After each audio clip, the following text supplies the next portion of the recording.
Hello, आज आपका फिर से स्वागत है मेरे YouTube चैनल में। आज हम फिर से कक्षा 6 का पाठ 10 पढ़ेंगे, गति एवं दूरियों का मापन। इसमें हम 10.2 पढ़ेंगे, यह है डेस्क कितना चौड़ा है, यानी हम डेस्क की चौड़ाई ज्ञात करेंगे। वीडियो देखने से पहले सब्सक्राइब जरूर करें और यदि आपको पूरा लेसन पढ़ना है तो उसका लिंक डिस्क्रिप्शन बॉक्स में दिया हुआ है, वहां से आप पूरा पाठ पढ़ सकते हैं। चलिए शुरू करते हैं। लोग यह कैसे पता लगा लेते थे कि वे कितनी दूर चले हैं? मतलब लोग कैसे पता लगा लेते थे, इसका मतलब पहले लोग कैसे पता लगा लेते थे कि वे कितनी दूर चले हैं। आप यह कैसे पता लगाएंगे कि आप अपने स्कूल तक की दूरी पैदल चलकर तय कर सकते हैं या स्कूल पहुंचने के लिए आपको रिक्शा या फिर बस की आवश्यकता होगी। जब आपको कुछ खरीदना होता है तो मार्केट जाना होता है, तो कई बार आपके लिए बाजार तक पैदल जाना संभव होता है। यह आप कैसे पता लगाएंगे कि बाजार तक जाना पैदल जाना संभव है या नहीं है?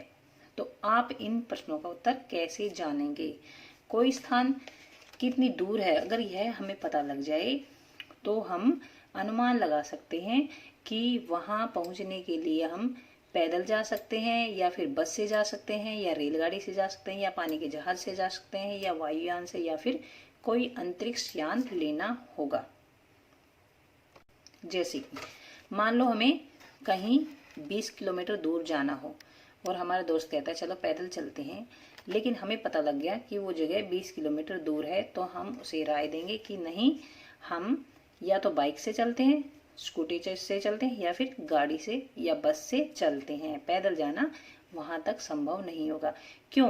क्योंकि हमें दूरी का पता लग गया कि वह स्थान 20 किलोमीटर दूरी पर है। और यदि जैसे मान लो कहीं पार्क तक घूमकर आना है तो हम पैदल ही चलते हैं।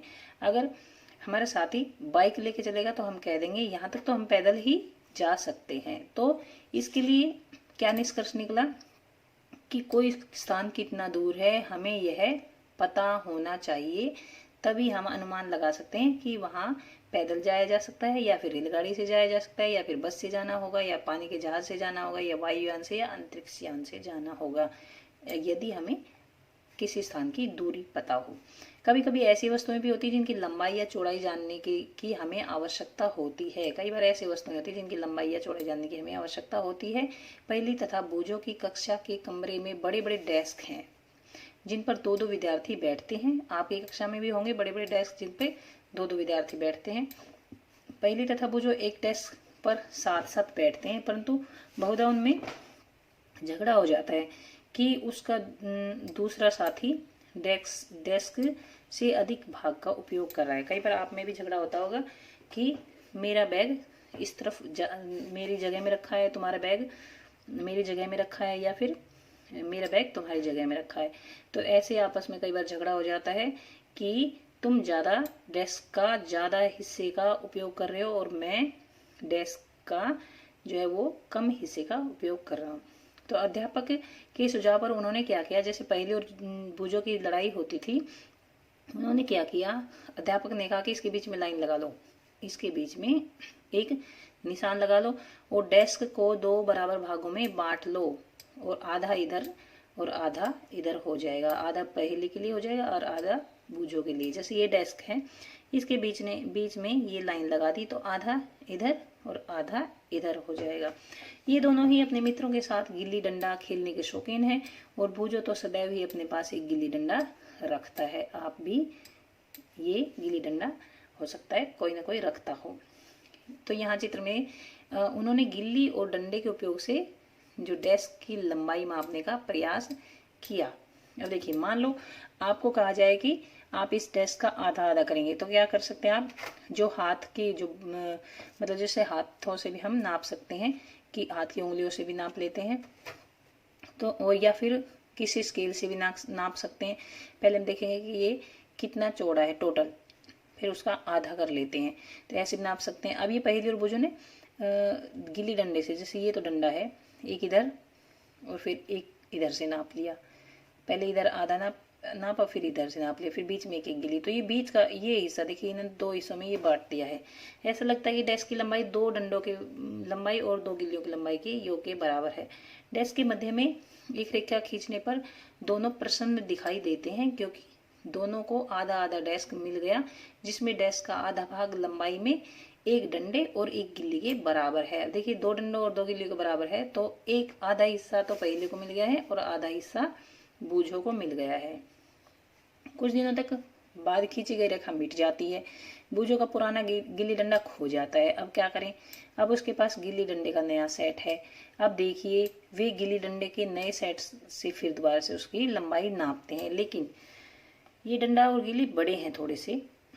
तो ये डेस्क पे देखिए दो दो तो डंडे हैं और गिल्ली एक है, और ये छोटी सी, फिर छोटी सी और इतनी दूरी और रह जाती है, बीच में छोटी सी दूरी रह जाती है, बस थोड़ी सी। तो अब क्या करें, अब इसको आधा कैसे कर सकते हैं, क्योंकि अब की बार तो गिल्ली डंडा दूसरा था।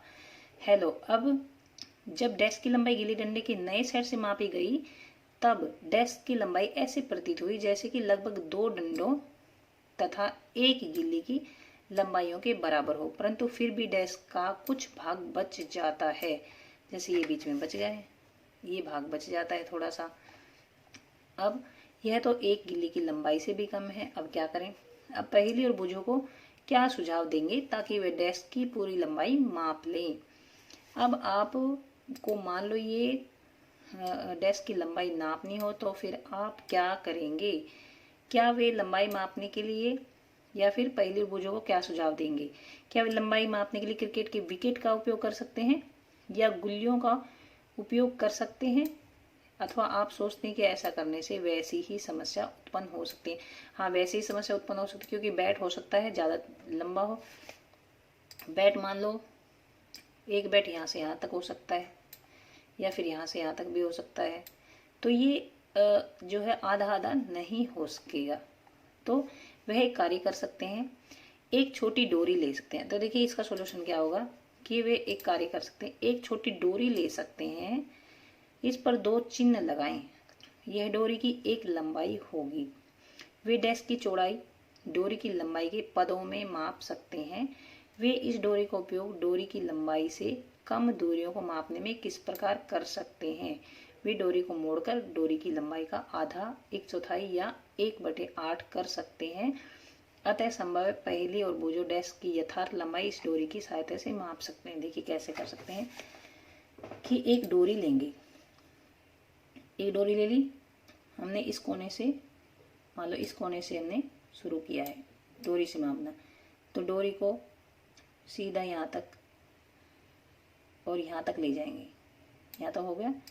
अब क्या करेंगे, हम इस डोरी को, जैसे सीधी डोरी है, ये इतनी लंबाई आई है डेस्क की मान लो, तो क्या करेंगे, इस डोरी को मोड़ लेंगे। जैसे मान लो ऐसे मोड़ते हैं, ऐसे मोड़ लेंगे, तो ये क्या होगी, ये मोड़ने के बाद थोड़ी सी, ये देखिए फिर मोड़ते हैं इसको, क्योंकि वो ज़्यादा थोड़ी लंबाई ज़्यादा हो गई थी। ये जैसे मान लो हम इसको मोड़ेंगे तो ये इतनी मुड़ेगी बीच में, मतलब इसके 2 हिस्से ऐसे हो जाएंगे, ऐसे, और ये ऐसे मुड़ गई। अब हम क्या करेंगे, ये जो डोरी मोड़ी है, इसको, मुड़ी हुई डोरी को हम यहाँ पर लगाएंगे। इसको हटा देते हैं, मुड़ी हुई डोरी लेते हैं, फिर हम यहाँ पर रखेंगे, एक कोना इसका यहाँ रखेंगे, यहाँ पर मुड़ी हुई डोरी का, और देखते हैं ये मुड़ी हुई डोरी कहाँ तक जाती है। तो ये बीच का है, यहाँ तक आएगी, देखिए मुड़ी हुई डोरी है क्योंकि यहाँ तक। तो अब ये जो बीच में हम ऐसे लाइन लगा सकते हैं, आधा हिस्सा इधर हो गया और आधा हिस्सा इधर हो गया। तो हम डोरी से इसको आधा आधा कर सकते हैं। अगर इस आधे का भी आधा करना हो तो हम फिर इस डोरी को बीच में से यूं की यूं ऐसे ही हम इसको यहाँ से मोड़ देंगे ऐसे, और ये हो जाएगा 1/4, मतलब फिर हम यहाँ तक नापेंगे। अब ये जो हिस्सा है ये 1/4 हो जाएगा ये। तो अब हम समझ गए होंगे कि डोरी से हम कैसे माप सकते हैं। आप यह भी कह सकते हैं कि इन्हें ज्यामिति बॉक्स के पैमाने को उपयोग करके अपनी समस्या हल करनी चाहिए। हाँ, वास्तव में ऐसा किया जा सकता है। जो हमारे पास ज्योमेट्री बॉक्स होता है उसकी हेल्प से भी हम इसको माप सकते हैं, मतलब इसकी ये प्रॉब्लम सोल्व कर सकते हैं। जो स्केल होता है ज्योमेट्री बॉक्स में उसका उपयोग हम कर सकते हैं, उससे बिल्कुल सही माप आएगी इसकी। यहाँ से यहाँ तक हम टोटल कितने सेंटीमीटर है ये नाप लेंगे या कितने फुट है यहाँ नाप लेंगे, फिर उसका हाफ कर देंगे। तो ऐसे भी हम आधा आधा कर सकते हैं। बूझों ने यह पढ़ा कि जब ऐसे मानक पैमाने नहीं थे तो लोग दूरियां कैसे मापते थे। तो पहले लोग कैसे मापते थे इन दूरियों को, तो ये हम नेक्स्ट वीडियो में पढ़ेंगे कि लोग ऐसी दूरियों को कैसे मापते थे। यहाँ तक वीडियो खत्म होता है। वीडियो देखने के लिए धन्यवाद।